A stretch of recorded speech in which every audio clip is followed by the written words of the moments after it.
Welcome friends. पिछले दिन हमने 183 नंबर क्वेश्चन तक कर लिया था। बजट और वित्तीय प्रतिवेदनों के जैसे अंकीय डेटा को संगठित, विश्लेषित व आलेखित करने वाले प्रोग्राम को स्प्रेडशीट्स कहते हैं। ठीक है, चलिए 184 पर आते हैं। नेक्स्ट क्वेश्चन जो हमारा है, एमएस एक्सेल में व्यू मेन्यू के अंतर्गत निम्नलिखित में से कौन सा फीचर उपलब्ध नहीं होता है। तो चलिए हम एमएस एक्सेल में चलते हैं और यहाँ देखते हैं कि व्यू मेन्यू में हमारा कौन सा ऑप्शन नहीं होता है। ये हमारा एमएस एक्सेल है, व्यू मेन्यू में आते हैं, यहाँ पर व्यू में तो देखिए वहाँ पर जो ऑप्शन है उसमें से split column, new window, fridge pan, arrange all. तो एक ही जगह में देखिए आपको व्यू मेन्यू में सारा ऑप्शन मिल रहा है। न्यू विंडो है, अरेंज ऑल है, फ्रिज पेन्स भी है। यहाँ देखिए स्प्लिट है केवल, है ना, क्या है, केवल स्प्लिट है, ना कि स्प्लिट कॉलम्स है। ठीक है, तो ये हमें ध्यान में रखना है। देखिए थोड़ा सा जो है अंतर है, स्प्लिट कॉलम्स कर दिया और वहां पर क्या होता है, स्प्लिट होता है। ठीक है, तो ये तीनों तो ऑप्शन है, न्यू विंडो है, अरेंज ऑल है, फ्रिज पेन्स है। New window, arrange all, fridge pens है, स्प्लिट कॉलम्स नहीं होता है, यहाँ पर क्या होता है, स्प्लिट होता है। अब देखिए एमएस वर्ड में हमने ये क्वेश्चन किया था कि एमएस वर्ड में हम यहाँ पर यदि एमएस वर्ड में विंडो को स्प्लिट करते हैं तो ये कितने भाग में बटा था, हमारा दो भाग में। यहाँ पे हमने शॉर्टकट की भी किया था, अल्टर कंट्रोल एस, है ना। तो ये देखिए हमारा विंडो जो है वो ये कितने भाग में बट गया, दो भाग में बट गया, है ना। एमएस वर्ड का जो विंडो है वह दो भाग में बट गया। फिर हमें सिंगल इसे करना हो तो अल्टर कंट्रोल एस फिर से प्रेस कर देंगे तो ये सिंगल हो गया। ठीक है, उसी तरह से यदि आपको पूछा जाए एमएस एक्सेल में यदि हम स्प्लिट करते हैं विंडो को तो ये कितने भाग में बढ़ जाता है। तो ये आपको कितने भाग में बढ़ता है, चार भाग में बढ़ जाता है। देखिए एक, दो, तीन, चार। तो ये हमें ध्यान रखना है, स्प्लिट जो है एक्सेल में करते हैं तो एक, दो, तीन, चार भाग में यह बढ़ जाता है। ठीक है, फिर से हम यहाँ स्प्लिट पर क्लिक कर देते हैं तो आपको ध्यान रखना है सामने कितना, चार भाग दिखाई दे रहा था। ठीक है, तो ये स्प्लिट कॉलम्स इसका आंसर हो जाएगा। नेक्स्ट कहता है मेल मर्ज के लिए डेटा सोर्स के रूप में। तो डेटा सोर्स सबसे पहले किसे कहते हैं, हम जो मेल मर्ज जब तैयार करते हैं वहाँ जो हम नेम, एड्रेस, फ़ोन नंबर ये लिखते हैं उसी को डेटा सोर्स कहते हैं। तो डेटा सोर्स के रूप में एमएस एक्सेल स्प्रेडशीट तैयार करने के लिए यह सुनिश्चित करें कि आपकी स्प्रेडशीट में डैश के नाम उन फील्ड के नामों से सुमेलित हों जिन्हें आप अपनी मेल मर्ज में इंसर्ट करना चाहते हैं। तो देखिए कॉलम के नाम, यहाँ पे क्या हो जाएगा, कॉलम। हम एमएस एक्सेल में जो नेम लिखेंगे तो यहाँ हेडिंग बनाएंगे ना, नेम, एड्रेस, फिर मोबाइल नंबर, ईमेल आईडी, इस तरह से। तो कॉलम का नाम हमारा फील्ड से जो है मैच होना चाहिए। तो मेल मर्ज के लिए डेटा सोर्स के रूप में एमएस एक्सेल स्प्रेडशीट तैयार करने के लिए यह सुनिश्चित करें कि आपकी स्प्रेडशीट में कॉलम के नाम उन फील्ड के नामों से सुमेलित हों जिन्हें आप अपनी मेल मर्ज में इंसर्ट करना चाहते हैं। ठीक है, चलिए नेक्स्ट क्वेश्चन देखते हैं।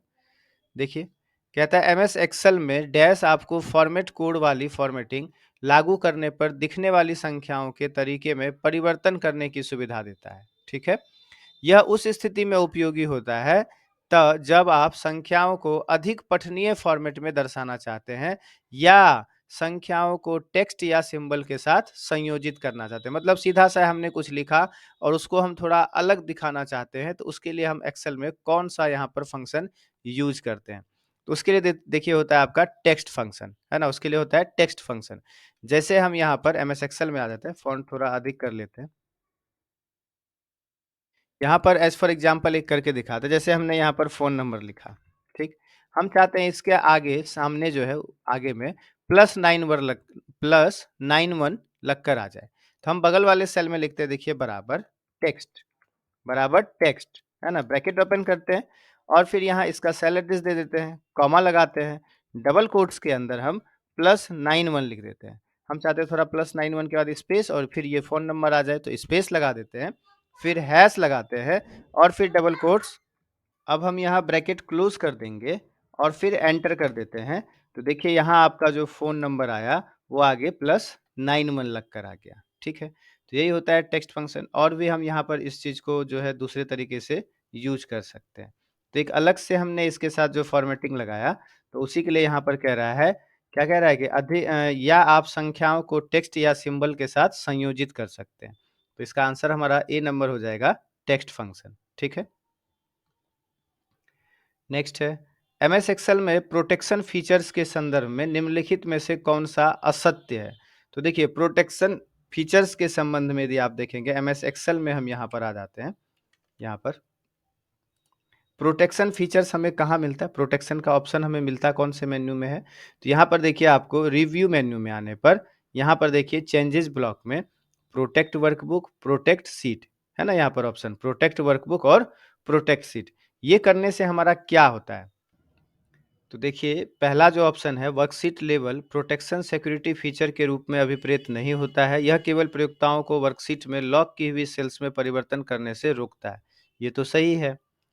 आप सीट प्रोटेक्शन के साथ यह निर्दिष्ट कर सकते हैं कि यूजर सीट में वास्तव में क्या कर सकता है, जिससे यह सुनिश्चित होता है कि आपकी वर्कशीट में कोई भी महत्वपूर्ण डेटा प्रभावित नहीं होता। ये भी सत्य है। ये जो सी नंबर ऑप्शन है, देखिए, आप पासवर्ड निर्दिष्ट करके अपनी वर्कबुक के स्ट्रक्चर को लॉक नहीं कर सकते हैं, ये गलत है। ये क्या है? हमारा असत्य है। हम जब पासवर्ड लगा देते हैं तो उसको तो हम लॉक कर सकते हैं। फिर है एमएस एक्सेल में, आप एमएस एक्सेल फाइल को पासवर्ड निर्दिष्ट करके लॉक कर सकते हैं। तो ये तो जिससे यूजर इसे खोल या परिवर्तित नहीं सकता है, नहीं खोल या परिवर्तित नहीं कर सकता है। तो ये तो हमारा सही है। तो ये आंसर हो जाएगा, यही सी नंबर आंसर होगा कि ये हमारा क्या है? असत्य। हम पासवर्ड तो इसलिए लगाते हैं जिससे हमारा कोई जो है परिवर्तन नहीं करे, है ना? तो 187 का आंसर हमारा क्या हो जाएगा? सी नंबर। ठीक, नेक्स्ट कहता है वर्ड प्रोसेसिंग डॉक्यूमेंट में टैब्स व स्पेसेज के माध्यम से की जाने वाली टेक्स्ट की अलाइनिंग एक कठिन कार्य हो सकता है। एमएस वर्ड के द्वारा किसी डैश डॉक्यूमेंट में टेक्स्ट के स्तंभों तथा पंक्तियों, जैसे देखिए स्तंभों यानी कॉलम, और रो जैसे आ गया तो मतलब हो गया टेबल वाला बात, है ना? को आसानी से अलाइन करने के लिए इंसर्ट करना होगा। तो इसका आंसर हमारा क्या होगा? टेबल हो जाएगा। यदि हम एमएस वर्ड में आते हैं, यहाँ पर एमएस वर्ड में, यहाँ यदि हम इंसर्ट में आकर टेबल ले लेते हैं, तो इसमें हमारा क्या हो जाता है? ये हमारा कॉलम हो गया, 1 column, 2 column, 3 column, 4 column, 5 column, और रो कितना हुआ? First row, second row, third row, 3 row है। इस कॉलम में हम आसानी से क्या कर सकते हैं? आप यहाँ पर टेक्स्ट की अलाइनिंग जो है आसानी से कर सकते हैं, ठीक है? जैसे हमें कोई चीज़ सेंटर में लिखना होगा, यहाँ पर हमने जैसे ए लिखा, इसे सेंटर करना है तो कंट्रोल ई प्रेस कर देंगे, सेंटर हो जाएगा। नहीं, नहीं, राइट करना हो कंट्रोल आर कर देंगे, राइट हो जाएगा। कंट्रोल एल कर देंगे, लेफ्ट हो जाएगा। या पूरे में यदि इस टेक्स्ट को लिख देते हैं, यहाँ पर हम पूरे में क्या कर देते हैं? पेस्ट कर देते हैं, और कंट्रोल ई से देखिए पूरे में एक साथ आसानी से हम सेंटर कर सकते हैं। आर से राइट कर सकते हैं कंट्रोल आर, और कंट्रोल एल से लेफ्ट कर सकते हैं, कंट्रोल ई से सेंटर कर सकते हैं। तो ये अलाइनिंग करना जो है क्या होता है? आसान होता है हमारा किसमें? टेबल लेने के बाद। तो जैसे यहाँ स्तंभ तथा पंक्ति था तो हम समझ गए यहाँ पे आंसर हमारा क्या होगा? टेबल होगा, है ना? एमएस वर्ड के द्वारा किसी टेबल डॉक्यूमेंट में टेक्स्ट के स्तंभों तथा पंक्तियों को आसानी से अलाइन करने के लिए इंसर्ट करना होगा, ठीक है? नेक्स्ट है एमएस एक्सेल वर्कशीट में पूरे स्मार्ट आर्ट ग्राफिक में रंगों में परिवर्तन करने के लिए क्या करना होगा? सबसे पहले तो एमएस एक्सेल में स्मार्ट आर्ट कहाँ मिलता है? तो देखिए, आप यहाँ एमएस एक्सेल में आपको इंसर्ट मेन्यू में हमारा इलस्ट्रेशंस ब्लॉक में स्मार्ट आर्ट का ऑप्शन होता है, ठीक है? इंसर्ट मेन्यू में इलस्ट्रेशंस ब्लॉक में स्मार्ट आर्ट का ऑप्शन मिलता है। अब कहता है स्मार्ट आर्ट पर क्लिक कीजिए, तो चलिए हम यहाँ स्मार्ट आर्ट पर यहाँ पर क्लिक कर देते हैं, कर दिए। अब आगे कहता है स्मार्ट आर्ट टूल्स के अंतर्गत डैश टैब पर स्मार्ट आर्ट ग्रुप में डैश पर क्लिक करेंगे, है ना? तो रंग में परिवर्तन यदि करना है तो सबसे पहले यहाँ से कोई हम स्मार्ट आर्ट ले लेते हैं, है ना? ओके कर देते हैं। अब आपको इसके रंग में यदि परिवर्तन करना है तो देखिए यहाँ पे डिजाइन टूल, यहाँ पे हमारा डिजाइन मेन्यू खुला, है ना? एक अलग से स्मार्ट आर्ट टूल्स में डिजाइन मेन्यू खुला, और यहाँ पर आपको ध्यान देना है स्मार्ट आर्ट स्टाइल्स के अंतर्गत चेंज कलर्स में आकर यहाँ से हम इसका कलर बदल सकते हैं, जो कलर भी लगाना होगा, ठीक है? तो सबसे पहले तो हम स्मार्ट आर्ट इंसर्ट किए, कहाँ से? तो इंसर्ट मेन्यू में आकर स्मार्ट आर्ट से, और फिर डिज़ाइन मेन्यू हमारा यहाँ ओपन हो जा रहा है स्मार्ट आर्ट टूल्स में। स्मार्ट आर्ट स्टाइल्स के अंतर्गत चेंज कलर्स में आकर हम यहाँ से कलर बदल सकते हैं, जो भी कलर हमें लगाना है, ठीक है? तो यहाँ पर हमें ध्यान देना होगा, हमारा आंसर क्या हो जाएगा? डिज़ाइन। पहले तो डिज़ाइन, फिर स्मार्ट आर्ट स्टाइल्स में जाएँगे और फिर चेंज कलर्स करेंगे। यहाँ डिज़ाइन मेन्यू आया, स्मार्ट आर्ट स्टाइल्स के अंतर्गत चेंज कलर्स का ऑप्शन होता है, ठीक है? चलिए, ए नंबर आंसर हो गया। नेक्स्ट, एमएस पावर पॉइंट में आप स्लाइड के साइज का निर्धारण करने के लिए विकल्प कहाँ पा सकते हैं? तो देखिए एमएस पावर पॉइंट में आते हैं और स्लाइड का साइज देखते हैं कहाँ मिलता है। यहाँ हमें स्लाइड का साइज यदि सेट करना हो तो स्लाइड के साइज के लिए हम कहाँ पर चलते हैं, डिजाइन मेन्यू में। डिजाइन टैब पर क्लिक करते हैं। यहाँ पर देखिए, यहाँ आपका ऑप्शन होता है स्लाइड साइज, कस्टमाइज में स्लाइड साइज। यहाँ से हम 4:3 या वाइड स्क्रीन में 16:3 यहाँ से साइज हम इस तरह से ले सकते हैं, जो भी हमें यहाँ लगाना होगा। ठीक है, स्लाइड साइज।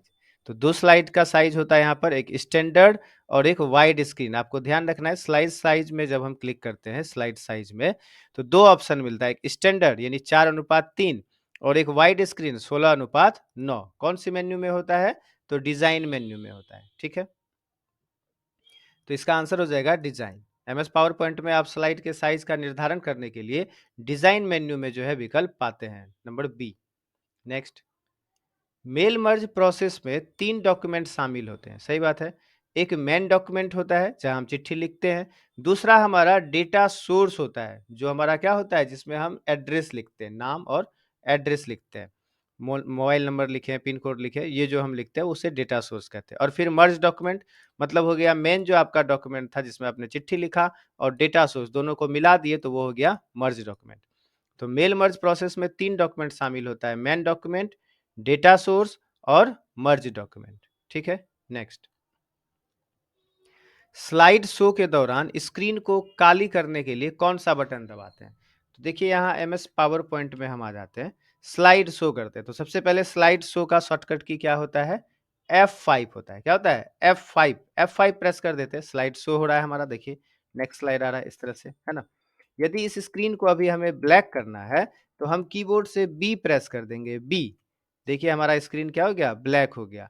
आपको वापस से फिर स्लाइड देखना हो, फिर से हम बी प्रेस कर देंगे तो ब्लैक हमारा स्क्रीन हट जाएगा। ठीक, अब यहाँ पर एक क्वेश्चन बनता है, ये पावर पॉइंट में हमारा स्लाइड शो हो रहा है, इसे हमें कैंसिल करना हो तो हम कीबोर्ड से कौन सा बटन प्रेस करते हैं, तो एस्केप बटन प्रेस करते हैं, जो ESC लिखा होता है, एस्केप बटन। ठीक है, चलिए, तो स्लाइड शो के दौरान स्क्रीन को काली करने के लिए बी दबाया जाता है। बी से हमारा क्या होता है, वहां पर ब्लैक स्क्रीन हो जाता है।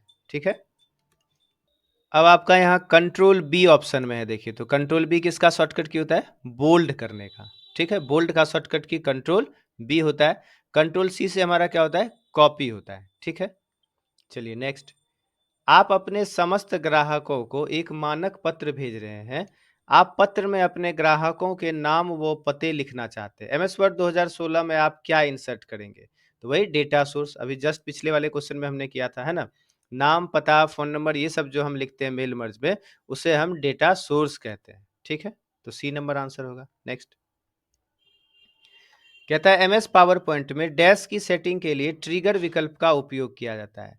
तो एमएस पावर पॉइंट में आपको एनिमेशन सेट करने के लिए ट्रिगर विकल्प होता है ना। यहाँ एमएस पावर पॉइंट में आते हैं यदि, तो एनिमेशंस मेन्यू में यहाँ पर ध्यान दीजिए, यहाँ पर हमारा ट्रिगर का विकल्प होता है। ये देखिए ट्रिगर यहाँ पर है। ठीक है, एनिमेशंस में एडवांस्ड एनिमेशन में यहाँ ट्रिगर का विकल्प होता है। ठीक है, जो अभी आपका हाईलाइट नहीं है ना। तो एमएस पावर पॉइंट में ये भी पूछ सकता है कि ट्रिगर का विकल्प कौन सी मेन्यू में मिलता है।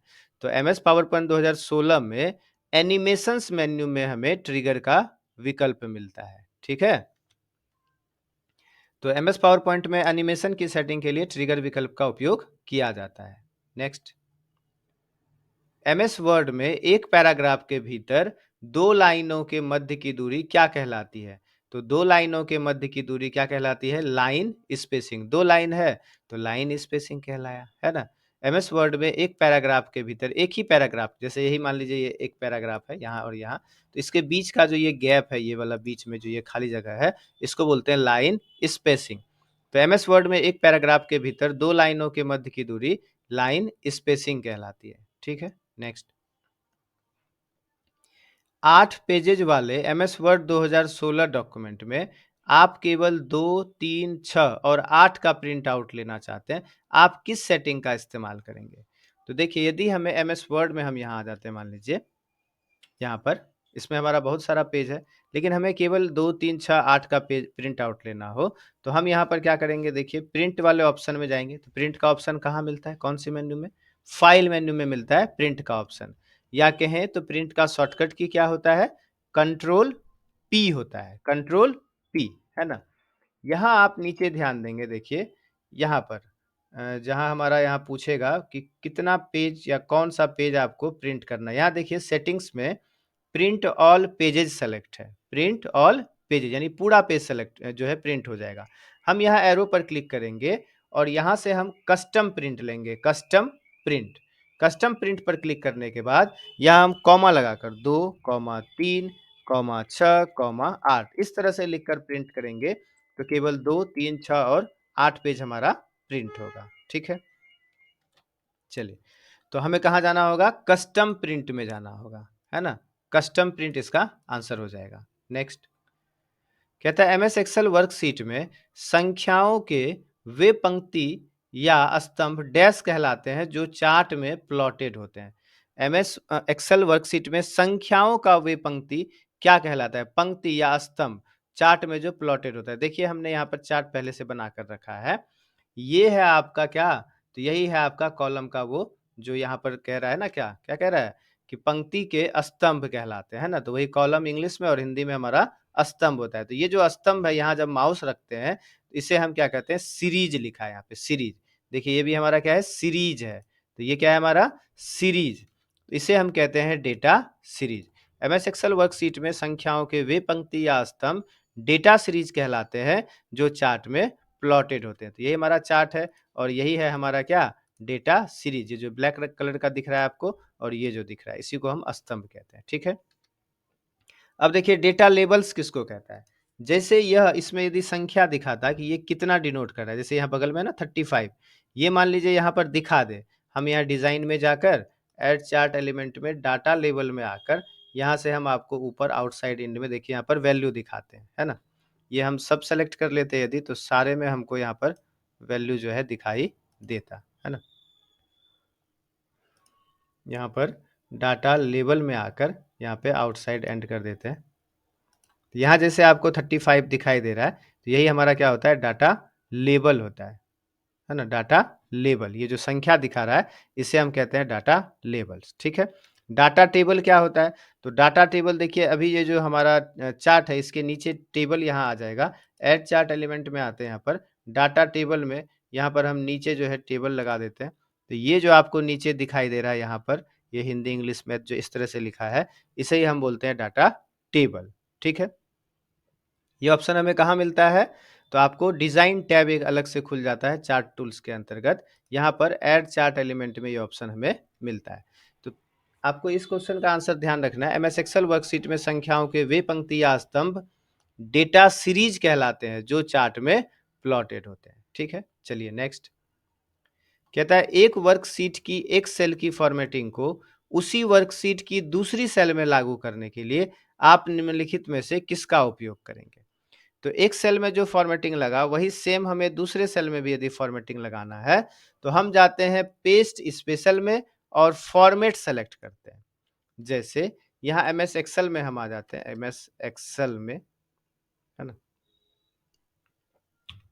यहाँ पर, और जैसे यहाँ पर हम मान लीजिए ये सेल में आकर यहाँ से कलर इस तरह से लगा देते हैं, बोल्ड भी कर देते हैं और यहाँ हम ए लिख देते हैं। अब हमने यहाँ पर जैसे बी लिखा, ठीक, यहाँ बी लिख दिए, ये सेम फॉर्मेटिंग हमें इसमें भी चाहिए, तो इसे हम पहले कॉपी कर लेंगे। कॉपी करने के लिए कंट्रोल सी होता है, ठीक।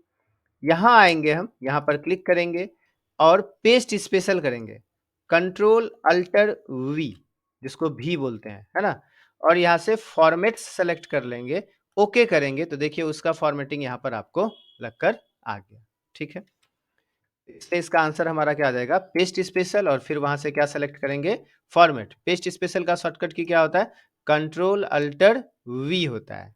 ठीक है, यहाँ से एक और क्वेश्चन बन रहा है एमएस एक्सेल से यहाँ पर आपको कि कट, कॉपी, पेस्ट और फॉर्मेट पेंटर का ऑप्शन कहाँ मिलता है। कट का ऑप्शन या कॉपी का ऑप्शन या पेस्ट का ऑप्शन और फॉर्मेट पेंटर का ऑप्शन एमएस एक्सेल 2016 में कहाँ मिलता है, तो होम टैब में ही क्लिप बोर्ड ब्लॉक में मिलता है। होम टैब में या होम मेन्यू में क्लिप बोर्ड ब्लॉक में मिलता है। ठीक है, हम लोग एक क्वेश्चन को कई बार रिपीट भी कर रहे हैं जिससे आपको क्या हो, रटना नहीं पड़ेगा।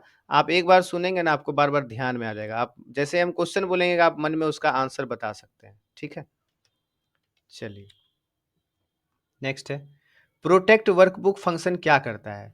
तो प्रोटेक्ट वर्कबुक फंक्शन क्या करेगा? प्रोटेक्ट कर देगा, यानी हमारा वर्कबुक जो होगा उसको पासवर्ड लगा देगा उसमें। तो यह वर्कबुक को इस तरह से रक्षित करता है कि इस तक केवल वही लोग पहुँच सकते हैं जिसके पास इसका पासवर्ड होगा। तो यही हमारा आंसर हो जाएगा। यह वर्कबुक को इस तरह से जो है संरक्षित या रक्षित करता है कि इस तक केवल वही लोग पहुँच सकते हैं जिनके पास इसका पासवर्ड होगा। ठीक है, नेक्स्ट। एमएस वर्ड में टेक्स्ट की फॉर्मेटिंग करते समय निम्नलिखित में से कौन सा वैध विकल्प नहीं है जो उपलब्ध होता है? तो देखिए, एमएस वर्ड में चलते हैं हम टेक्स्ट का फॉर्मेटिंग में। ये ऑप्शन पहले देख लीजिए, सुपरस्क्रिप्ट, एक्सपोनेंट, स्ट्राइक थ्रू और सबस्क्रिप्ट, है ना? तो यहाँ एमएस वर्ड में हम आ जाते हैं। एमएस वर्ड में यहाँ आप ऊपर ध्यान दीजिए, होम टैब या होम मेन्यू में ही, यहाँ फॉन्ट ब्लॉक में ही जब हम फॉर्मेटिंग करते हैं, है ना? या आप यहाँ पैराग्राफ में भी हम फॉर्मेटिंग करते हैं, सेंटर, लेफ्ट, राइट, इस तरह से। तो यहाँ देखिए बोल्ड ऑप्शन होता है, इटैलिक, अंडरलाइन, स्ट्राइक थ्रू। ये जो एबीसी कटा हुआ है इसे स्ट्राइक थ्रू कहते हैं। ये हमारा सब स्क्रिप्ट है, सुपर स्क्रिप्ट है। तो ये सब ऑप्शन हमें इस तरह से मिलता है। टेक्स्ट इफेक्ट एंड टाइपोग्राफी है, फॉन्ट कलर है ना, हाईलाइट कलर है, टेक्स्ट हाईलाइट कलर। यहाँ पर हमारा चेंज केस का ऑप्शन है, फॉन्ट साइज अधिक कर सकते हैं, कम कर सकते हैं, फॉन्ट चेंज कर सकते हैं, है ना? और यहाँ पर हमारा क्लियर और फॉर्मेटिंग है, ये सब ऑप्शन हमें मिलता है। ये एक्सपोनेंट नहीं मिलता है। ये एक्सपोनेंट जो बी नंबर है, यही इसका आंसर हो जाएगा। फॉर्मेटिंग करते समय ये विकल्प हमें नहीं मिलता है। ठीक है, सुपर स्क्रिप्ट है, ये देखिए एक्स टू द पावर 2 जो यहाँ लिखा है, यही सुपर स्क्रिप्ट है। स्ट्राइक थ्रू, ये जो एबीसी कटा है, यही स्ट्राइक थ्रू है। सब स्क्रिप्ट, ये जो एक्स के नीचे 2 है, इसे ही हम कहते हैं सब स्क्रिप्ट। तो और भी ऑप्शन हमें ध्यान में रखना चाहिए, जैसे बोल्ड, इटैलिक, अंडरलाइन, ये सब भी हमारा फॉर्मेटिंग में होता है। ठीक है, चलिए नेक्स्ट। एमएस एक्सेल 2016 में आप वर्कशीट को रीनेम कैसे करेंगे? तो यहाँ जो ऑप्शन दिया उसके हिसाब से यदि हम करते हैं रीनेम वर्कशीट को, देखिए एमएस एक्सेल में आ जाते हैं यहाँ पर। यहाँ नीचे से देखिए शीट 1 है, इसका हमें नाम बदलना है। तो जो ऑप्शन है उसके हिसाब से हम करते हैं। तो यहाँ शीट 1 पे आकर राइट क्लिक करेंगे, यहाँ रीनेम सेलेक्ट करेंगे और हम शीट का नाम यहाँ पर टाइप करके एंटर कर देंगे। ठीक, तो यहाँ देखिए शीट का नाम यहाँ नीचे आप ध्यान से देखेंगे तो बदल गया। ठीक है, तो right click on the seat name पे हमने राइट क्लिक किया और फिर क्या सेलेक्ट करेंगे? रीनेम सेलेक्ट करेंगे। ठीक, अब मान लीजिए ये ऑप्शन में नहीं होता और आपको सीट का नाम बदलना है, तो कैसे बदलेंगे? दूसरा तरीका यह भी है, हम सीट के नाम के पास आएंगे, डबल क्लिक करेंगे। ये जो सीट का नाम यहाँ दिखाई दे रहा है, यहाँ आकर डबल क्लिक करना है। देखिए ये सेलेक्ट हो गया। अब आप जो भी यहाँ पर नाम टाइप करेंगे वहाँ पर, वो नाम हमारा यहाँ पर हो जाएगा। देखिए हमने लैब वर्क लिख दिया, एंटर कर दिया तो लैब वर्क हो गया। ठीक है, अब मान लीजिए ये भी ऑप्शन में नहीं हो, तीसरा ऑप्शन कुछ हो जाए, तो कैसे करेंगे? तब आपको क्या करना है, होम टैब या होम मेन्यू में, होम टैब या होम मेन्यू में आपको यहाँ सेल्स ब्लॉक में फॉर्मेट में आना है।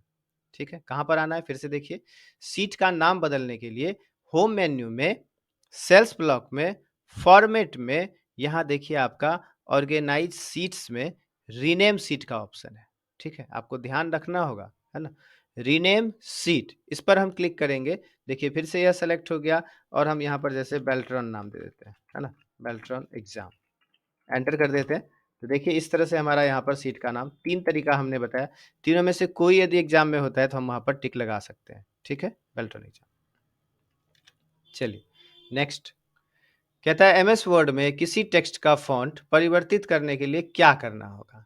तो एमएस वर्ड में यदि किसी फॉन्ट का जो है टेक्स्ट का फॉन्ट यदि बदलना है, तो पहले कह रहा है कि परिवर्तित किए जाने वाले टेक्स्ट को सेलेक्ट करेंगे। सही बात है, पहले सेलेक्ट करना होगा और फिर होम टैब पे डैश बॉक्स पर ड्रॉप डाउन एरो पर क्लिक करेंगे, उसके बाद वांछित फॉन्ट का चयन करेंगे। तो होम टैब यह भी दे दिया हमें, होम टैब। अब कह रहा है कौन से बॉक्स पर आप ड्रॉप डाउन पे क्लिक करेंगे, तो देखिए यही फॉन्ट बॉक्स पे, है ना? एमएस वर्ड में यदि हम आ जाते हैं यहाँ पर, तो यहाँ देखिए होम टैब में फॉन्ट ब्लॉक में यहाँ पर ये हमारा फॉन्ट का ऑप्शन है, जहाँ अभी देखिए आपको दिखाई दे रहा होगा कैलिबरी बडी लिखा है। यहाँ हम ड्रॉप डाउन पर क्लिक करेंगे, यहाँ से हम फॉन्ट इसका स्टाइल सेलेक्ट कर सकते हैं, यहाँ से हम फॉन्ट दूसरा कोई ले सकते हैं। ठीक है, चलिए नेक्स्ट। कहता है एमएस एक्सेल में इनमें से किस टूल का उपयोग एक सेल के फॉर्मेट को किसी दूसरी या सेल्स की रेंज में कॉपी करने के लिए किया जाता है? देखिए एक तो हमने पीछे किया था, क्या किया था? पेस्ट स्पेशल में फॉर्मेट हमने सेलेक्ट किया था। यहाँ पर हमने एमएस एक्सेल में अभी जस्ट किया था, ये वाला जो क्वेश्चन करे थे, पेस्ट स्पेशल में फॉर्मेट सेलेक्ट किए। दूसरा तरीका देखिए, दूसरा ऑप्शन दे दिया, तो बोले ना एक ही क्वेश्चन को दूसरा ऑप्शन देकर भी पूछ देता है ना? तो एमएस एक्सेल में कौन से टूल का उपयोग करके हम किसी सेल के फॉर्मेट को कॉपी कर सकते हैं? तो उसके लिए देखिए फॉर्मेट पेंटर भी होता है ना? Format painter. सेम चीज़ देखिए हम आपको करके दिखाते हैं। यहाँ पर हम फिर से वही काम करते हैं, ए लिख देते हैं, ए। यहाँ पर बैक कलर लगा देते हैं, फ़ॉन्ट कलर लगा देते हैं, बोल्ड कर देते हैं, ठीक? अब यहाँ आकर हम मान लीजिए बी लिख देते हैं। हम चाह रहे हैं इसमें जो फ़ॉर्मेटिंग हमने लगाया सेम यहाँ भी लग जाए। यहाँ क्लिक करेंगे, फ़ॉर्मेट पेंटर लेंगे, क्लिक कर दिया हमने और यहाँ आकर फिर से क्लिक कर देंगे, सेम फ़ॉर्मेटिंग देखिए यहाँ पर लग गया। दोनों क्वेश्चन सेम ही है, ऊपर वाला, नीचे वाला, है ना? लेकिन ऑप्शन अलग है, इसलिए हमें और भी ऑप्शन को ध्यान में रखना चाहिए, ठीक है? तो इसका आंसर क्या हो जाएगा? फॉर्मेट पेंटर हो जाएगा, ठीक है?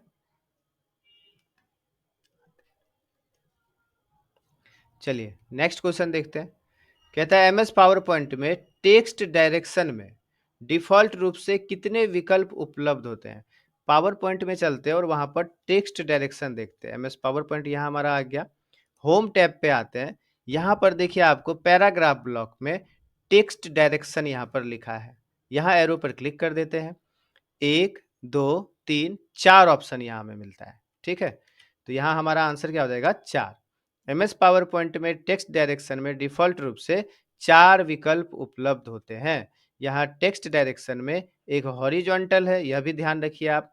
एक हॉरिजॉन्टल ऑप्शन मिलता है, रोटेट ऑल टेक्स्ट 90 डिग्री है, रोटेट ऑल टेक्स्ट 270 डिग्री है और फिर एक स्टैक्ड का ऑप्शन होता है, ठीक है? तो ये हमें यह भी ध्यान रखना है कि टेक्स्ट डायरेक्शन का ऑप्शन हमें कहाँ मिलता है? होम मेन्यू में पैराग्राफ ब्लॉक में मिलता है। होम मेन्यू में पैराग्राफ ब्लॉक में टेक्स्ट डायरेक्शन का ऑप्शन होता है, ठीक है? चलिए नेक्स्ट। कहता है एमएस वर्ड 2016 में मेल मर्ज का इस्तेमाल करते हुए लेबल्स को प्रिंट करने के लिए क्या करेंगे? तो खाली जगह है, स्टार्ट मेल मर्ज में जाएंगे, फिर लेबल्स पर जाएंगे। तो देखिए मेल मर्ज का ऑप्शन जो हमें एमएस वर्ड में मिलता है वो कौन सी मेन्यू में मिलता है? मेलिंग्स मेन्यू में मिलता है। यहाँ देखिए मेलिंग्स टैब पर क्लिक करते हैं, यहाँ आपको स्टार्ट मेल मर्ज है और यहाँ पर हमारा क्या है? लेबल्स है, ठीक है? तो मेलिंग्स मेन्यू में हमारा स्टार्ट मेल मर्ज और फिर लेबल्स होता है। तो यहाँ मेलिंग्स हो जाएगा, यहाँ मेलिंग्स, फिर स्टार्ट मेल मर्ज और फिर लेबल्स हो जाएगा, ठीक है? चलिए नेक्स्ट क्वेश्चन करते हैं। कहता है कॉलम बी की समस्त सेल के कंटेंट को बोल्ड व इटैलिक करने के लिए आप क्या करेंगे? देखिए एक्सेल में आ जाते हैं हम यहाँ पर, एक्सेल में यहाँ हमारा ये कॉलम बी है। कहता है कॉलम बी में समस्त सेल मतलब टोटल, तो हम यहाँ कॉलम बी के हेडिंग पे क्लिक कर देंगे और हम यहाँ बोल्ड पे क्लिक कर देते हैं और फिर इटैलिक पे क्लिक कर देते हैं। तो इसके अंदर जो भी टेक्स्ट हम लिखेंगे वो देखिए हमारा बोल्ड इटैलिक होता रहेगा, बोल्ड भी होगा और देखिए इटैलिक भी होगा, है ना? यहाँ पर हम यदि कुछ भी टाइप करते हैं तो यहाँ बोल्ड और इटैलिक दोनों हमारा यहाँ पर टाइप होता रहेगा। हमारा आंसर हो जाएगा, क्या देखते हैं?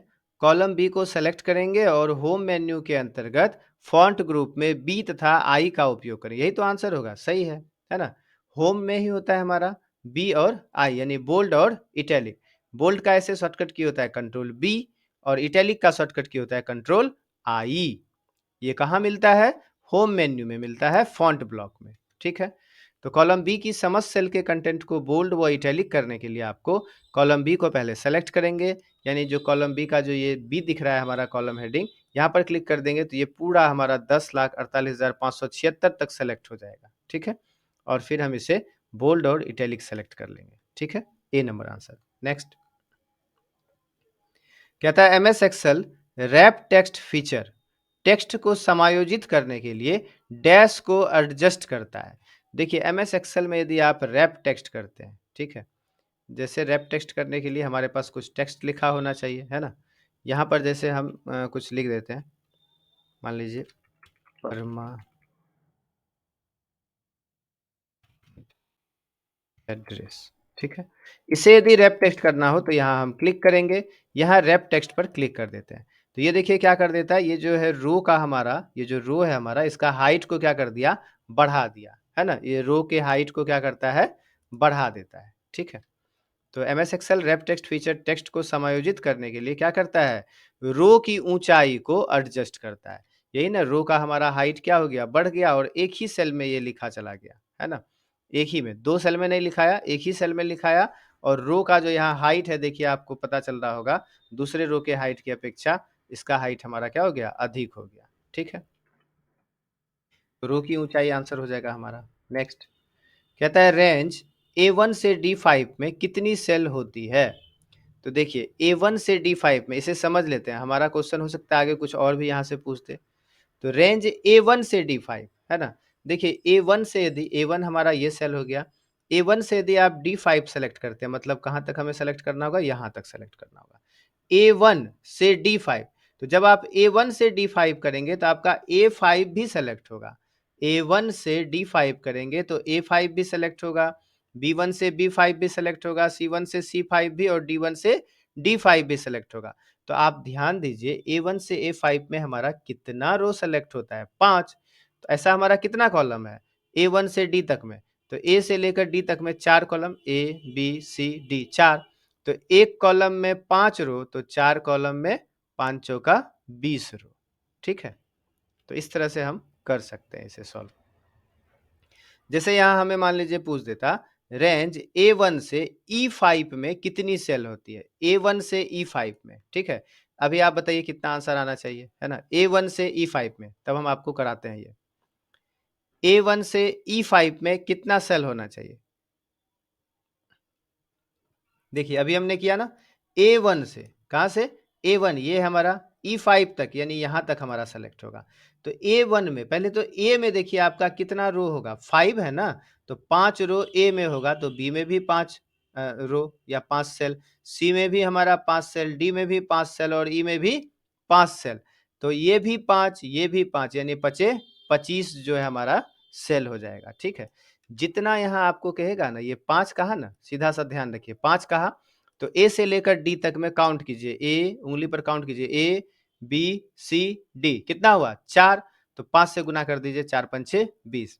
यदि यहाँ हमें पूछ देगा A1 से लेकर D6 तक, A1 से लेकर D6 में कितना सेल होगा, तो देखिए ए से लेकर डी तक कितना हुआ, 4, 6 बोला ना, तो 4 छके 24 आंसर हो जाएगा। ठीक है, तो इस तरह से आप थोड़ा अभ्यास कीजिएगा, तो ये क्वेश्चन तो हम जरूर सॉल्व कर सकते हैं। ठीक है, नेक्स्ट, एमएस वर्ड में प्रिंट प्रीव्यू पाने के लिए कंट्रोल पी के अतिरिक्त कौन सा शॉर्टकट की हम उपयोग कर सकते हैं। देखिए कंट्रोल पी तो प्रिंट के लिए होता ही है, अभी जो वर्ड होता है उसमें हमारा क्या होता है, प्रिंट के साथ ही प्रीव्यू भी दिखाता है। यहीं पर यदि हम कंट्रोल पी कर दें एमएस वर्ड में आकर कंट्रोल पी, तो यही देखिए प्रिंट भी आ रहा है, और इधर ही साइड में आपको प्रीव्यू भी दिखा रहा है। ठीक है, तो प्रिंट प्रीव्यू साथ में ही दिखाता है, लेकिन प्रिंट प्रीव्यू का शॉर्टकट की क्या होता है अलग से, तो कंट्रोल के साथ F2 होता है। कंट्रोल F2 यदि प्रेस कर देंगे तो खुलेगा हमारा क्या, प्रिंट वाला ही ऑप्शन। देखिए हम कंट्रोल के साथ F2 करते हैं, प्रिंट का ही ऑप्शन खुला, और यहाँ लेकिन प्रीव्यू भी दिखा रहा है। ठीक है,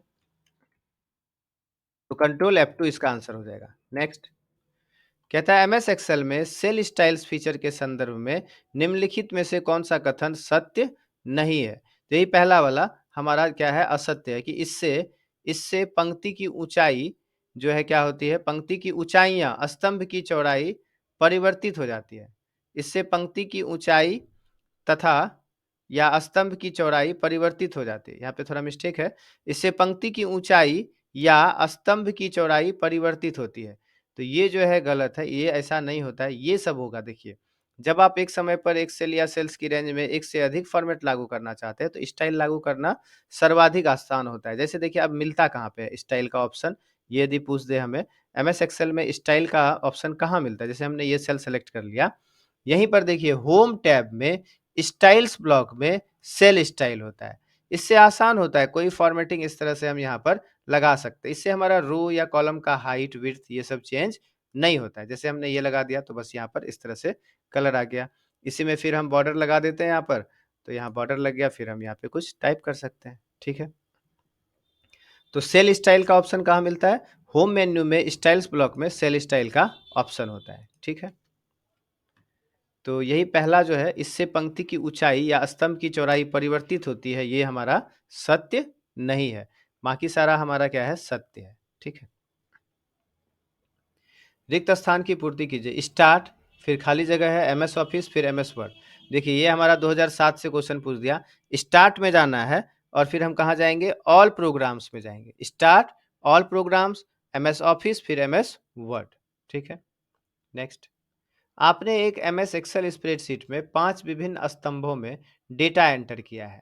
तो सबसे पहले करना होगा हमें ये काम, एमएस एक्सेल स्प्रेडशीट में 5 विभिन्न स्तंभ में जो है जाकर डेटा एंटर कर देते हैं। ठीक है, स्तंभ का मतलब समझते हैं ना, कॉलम होता है। स्तंभ का मतलब क्या होता है, कॉलम। हम यहाँ आगे आकर थोड़ा यहाँ पर जो है 5 विभिन्न में यहाँ पर हम थोड़ा लिख देते हैं नेम, मान लीजिए इससे पहले लिख देते हैं सीरियल नंबर, है ना, नेम हो गया। एड्रेस कर देते हैं, फिर मान लीजिए पिन कोड कर देते हैं, फिर मोबाइल नंबर कर देते हैं। ये 5 हेडिंग हमने लिख दिया। देखिए अभी आपको यह सही से दिखाई भी नहीं दे रहा होगा, है ना। तो डेटा एंटर किया, लेकिन आपने देखा कि आप तीसरे स्तंभ में उपलब्ध सूचना को पढ़ नहीं पा रहे हैं। तो यहाँ तीसरे क्या, हम तो किसी का भी अच्छे से नहीं पढ़ पा रहे हैं, खाली अंतिम वाला मोबाइल नंबर हमें दिखाई दे रहा है सही से, है कि नहीं।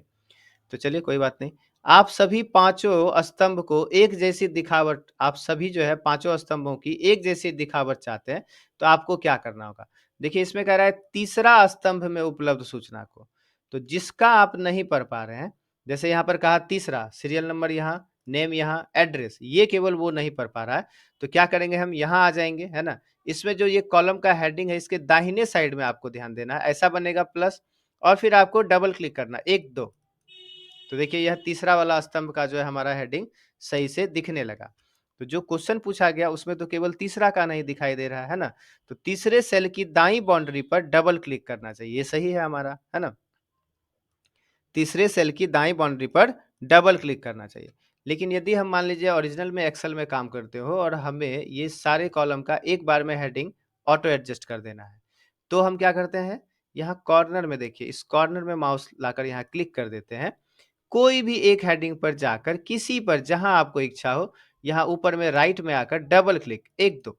देखिए आपके सामने सारा हेडिंग जो है आपको सामने अच्छे से एडजस्ट होकर दिखाई दे रहा होगा। ठीक है, ऐसे जो क्वेश्चन में पूछा गया कि तीसरा स्तंभ सही से नहीं दिखाई दे रहा है, तो तीसरे स्तंभ के यहाँ पर हम राइट में आएंगे, दाहिने में, और डबल क्लिक करेंगे तो वो हमारा एडजस्ट हो जाएगा। ठीक है, तो तीसरे सेल की दाईं बाउंड्री पर डबल क्लिक करना चाहिए। नेक्स्ट, एक वर्कशीट से दूसरे वर्कशीट में जाने के लिए निम्नलिखित में से कौन सा शॉर्टकट की होता है। तो एक वर्कशीट से हमें दूसरे वर्कशीट में, मतलब जैसे यहाँ एक ही हमारा वर्कशीट है बेल्टन एग्जाम, एक सीट और ले लेते हैं, यहाँ प्लस पे क्लिक करते, देखिए नया सीट आ गया, है ना। अब बेल्टन एग्जाम पर यदि हम है, हमें कीबोर्ड से जाना हो सीट 2 में, इसमें आना हो, है ना। तो हम यहाँ पर शॉर्टकट की प्रेस करते हैं, कंट्रोल के साथ पेज डाउन, है ना, कंट्रोल पेज डाउन, है ना। तो यहाँ पर देखिए हम दूसरे सीट में, यहाँ दूसरा सीट देखिए यहाँ पर आपका सेलेक्ट है, दूसरे सीट में हम आ गए, है ना। फिर से यदि आपको अब पीछे वाली सीट में जाना हो, तो हम यहाँ पर करेंगे कंट्रोल पेज अप। तो देखिए हम बेल्टन एग्जाम वाली सीट में यहाँ पर आ चुके हैं। ठीक है, तो दूसरे वर्कशीट में जाने के लिए हम क्या करते हैं, कंट्रोल पेज डाउन करते हैं, है ना। और फिर यदि आपको पीछे वाली सीट में आना हो, तो कंट्रोल पेज अप करते हैं। ठीक, दोनों ध्यान रखना है। नेक्स्ट, एमएस एक्सेल वर्कशीट में सभी सेल डिफॉल्ट रूप से डैश होती है, लेकिन उन्हें डैश के रूप में फॉर्मेट किया जा सकता है। तो एमएस एक्सेल वर्कशीट में सभी सेल जो होता है वो डिफॉल्ट रूप से क्या होता है, अनलॉक होता है, मतलब आप कहीं भी कुछ भी टाइप कर सकते हैं, ये डिफॉल्ट रूप से यही होता है ना। तो डिफ़ॉल्ट रूप से यह अनलॉक्ड होता है, लेकिन इसे हम क्या कर सकते हैं, लॉक कर सकते हैं, है ना, लॉक्ड के रूप में फॉर्मेट कर सकते हैं। ठीक, नेक्स्ट, कॉलम को वापस दिखाने के लिए चयनित कॉलम समूह पर दायां क्लिक करें तथा पॉपअप मेन्यू से अनहाइड चुनें। ये सही है या गलत है। कॉलम को वापस दिखाने, तो सबसे पहले तो हम कॉलम को हाइड करते हैं। जैसे ये एड्रेस वाला कॉलम है, इसे हाइड करते हैं। कैसे हाइड करते हैं, ये यदि आपसे पूछ दे तो क्या करेंगे हम। तो देखिए इस कॉलम के हेडिंग पर आपको राइट क्लिक करना है, देन यहाँ पर नीचे आपको ऑप्शन है अनहाइड का, सॉरी हाइड का, है ना, हाइड। यहाँ हम हाइड पर क्लिक कर देते हैं। देखिए ये कॉलम हमारा जो एड्रेस वाला कॉलम था वो हमारा हाइड हो गया। अब आपको उसे अनहाइड करना है, तो हम क्या करेंगे, देखिए एन और पी के बीच में ही तो ओ कॉलम होगा ना। यहाँ हमें क्या करना है, राइट में, n के लेफ्ट में, इधर नहीं, p के इधर, है ना, यानी n के राइट में, इधर आपको राइट क्लिक करना है, देन यहाँ अनहाइड पर क्लिक कर देना है। तो देखिए फिर से हमारा यहाँ पर कॉलम दिखने लगा, ठीक है। तो कॉलम को वापस दिखाने के लिए चयनित कॉलम समूह पर दायां क्लिक करें, सही बात है, राइट क्लिक करेंगे तथा पॉपअप मेन्यू से अनहाइड चुनें, ठीक है। तो ये हमारा सत्य है। चलिए नेक्स्ट, कहता है एमएस एक्सेल में फॉर्मूला की शुरुआत डैश से होती है। यदि आप एक्सेल में कोई भी फॉर्मूला लिखते हैं तो उसका शुरुआत हमारा किससे होता है, बराबर के साइन से होता है, ये आपको ध्यान रखना चाहिए। एमएस एक्सेल में कोई भी फॉर्मूला लिखते हैं तो सबसे पहले हम बराबर देते हैं, ठीक है। नेक्स्ट है, यदि एमएस एक्सेल में A1 में कहता है 2, B1 में 3, C1 में 4 और D1 में 5 है, और यदि हम यह फॉर्मूला लिखते हैं तो कितना मान दिखाएगा, आप थोड़ा करके देखिए तब तक, है ना। हम वहाँ वैल्यू लिखते हैं, A1 में 2, B1 में 3, C1 में 4, D1 में 5। तो यहाँ कंट्रोल होम कर लेते हैं। A1 में 2, ठीक है, B1 में 3, अच्छा B1 में ना 3, तो 3 हमारा यहाँ पे 3, फिर C1 में 4 और D1 में 5, ऐसा है। हम यहाँ साइड में ही इसका फॉर्मूला लिख देते हैं, बराबर A1 गुना B1 माइनस C1 गुना D1, यही है ना, हाँ नहीं, जोड़ D1 है, जोड़ D1, है ना। ये हमने देखिए यहाँ पे जो A1 बराबर A1 गुना B1 घटाओ C1 जोड़ D1, A1 गुना B1 घटाओ C1 जोड़ D1, ऐसा हमने लिख दिया। आप पहले समझ लीजिए, अभी तो हम प्रैक्टिकल करके देख रहे हैं, है ना। एग्जाम में तो प्रैक्टिकल करने मिलेगा नहीं, तो यहाँ आपको समझ लेना है। ये क्या करेगा, पहले A1 और B1 के सेल को गुना कर देगा।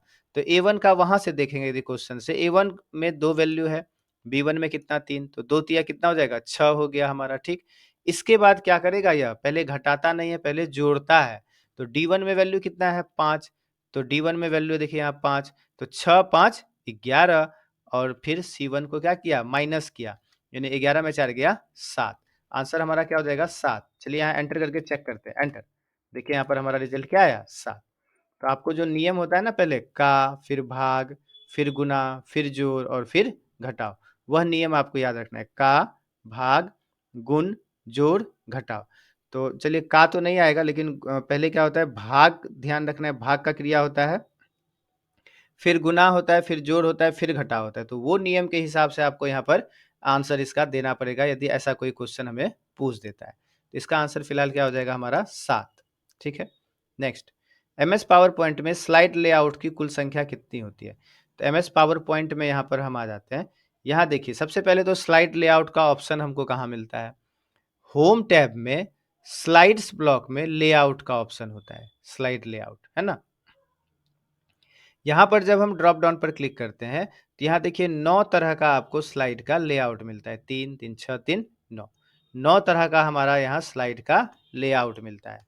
तो इसका आंसर हो जाएगा 9। एमएस पावर पॉइंट में स्लाइड लेआउट की कुल संख्या 9 होती है, ठीक है। चलिए नेक्स्ट, एमएस पावर पॉइंट में टेक्स्ट बॉक्स के अंदर डैश प्रकार के तत्व दिखाए गए हैं, जिन्हें आप स्लाइड के अंदर की सामग्री से चुन सकते हैं। तो देखिए एमएस पावर पॉइंट में हम एक कोई स्लाइड ले लेते हैं, कंट्रोल एम करके, कहता है यहाँ जो आपका ये जो टेक्स्ट बॉक्स है, इसके अंदर कितना प्रकार का तत्व दिखाया गया। तो यहाँ आप ध्यान से देखेंगे, यहाँ हम जूम कर देते हैं थोड़ा यहाँ पर, तो आपको अब थोड़ा ध्यान से ध्यान देखिए, 1 2 3 4 5 6 प्रकार का तत्व दिखाया गया है ना। तो इसका आंसर क्या हो जाएगा, 6 हो जाएगा। अब ये भी ध्यान में रखना चाहिए कि इसमें 6 में क्या-क्या होता है। यदि एमएस पावर पॉइंट 2016 से क्वेश्चन पूछ दे कि टेक्स्ट बॉक्स के अंदर 6 तत्व होता है, कौन-कौन सा? निम्न में से कौन सा नहीं है? ऐसा करके यदि पूछ दे, तो देखिए इंसर्ट टेबल होता है, इंसर्ट चार्ट होता है, इंसर्ट ए स्मार्ट आर्ट ग्राफिक होता है, पिक्चर्स होता है, ऑनलाइन पिक्चर्स होता है, इंसर्ट वीडियो होता है, ठीक है। तो ये हमें ध्यान में रखना होगा। नेक्स्ट, कहता है प्रत्येक स्लाइड की एक छोटी छवि यानी इमेज डैश में प्रदर्शित होती है। इस व्यू का उपयोग करके स्लाइड को आसानी से क्रमबद्ध और सॉर्ट किया जा सकता है ना। देखिए प्रत्येक स्लाइड का जो छोटा छवि हमको यहाँ देखना है सामने में ही, तो आपको क्या करना है, यहाँ व्यू मेन्यू में आना होगा। यहाँ पर एक है हमारा प्रेजेंटेशन व्यूज, इसमें आपको स्लाइड सॉर्टर पे जैसे ही क्लिक कर देंगे, देखिए छोटा-छोटा यहाँ पर व्यू आपको सारा जो है, जो भी स्लाइड है हमारा, उसका यहाँ पर आपको इस तरह से दिखाई दे रहा है, ठीक है? तो इसे हम क्या कहते हैं, स्लाइड सॉर्टर व्यू है। ये व्यू टैब में हमारा स्लाइड सॉर्टर व्यू है। ये हमारा छोटा-छोटा जो है इमेज की तरह यहाँ पर, जिसको थंबनेल के रूप में भी कहता है, देख सकते हैं, है ना? और कहता है इस व्यू का उपयोग स्लाइड को आसानी से क्रमबद्ध और सॉर्ट किया जा सकता है। इसका उपयोग हम इसके लिए भी कर सकते हैं। जैसे ये स्लाइड हमारा आगे होना चाहिए, देखिए इसको खिसका सकते हैं। इस स्लाइड को हमें डिलीट करना है, देखिए डिलीट बटन से डिलीट भी कर सकते हैं। ठीक है? फिर से हम नॉर्मल कर देते हैं। तो ये भी ध्यान रखना है, स्लाइड सॉर्टर ऑप्शन हमें कौन से मेन्यू में मिलता है? व्यू मेन्यू में स्लाइड सॉर्टर का ऑप्शन होता है। ठीक है? तो इसका आंसर हो जाएगा स्लाइड सॉर्टर व्यू। ठीक है? तो चलिए फिर मिलते हैं इसके आगे क्वेश्चन में, नेक्स्ट वीडियो में। तब तक के लिए थैंक यू।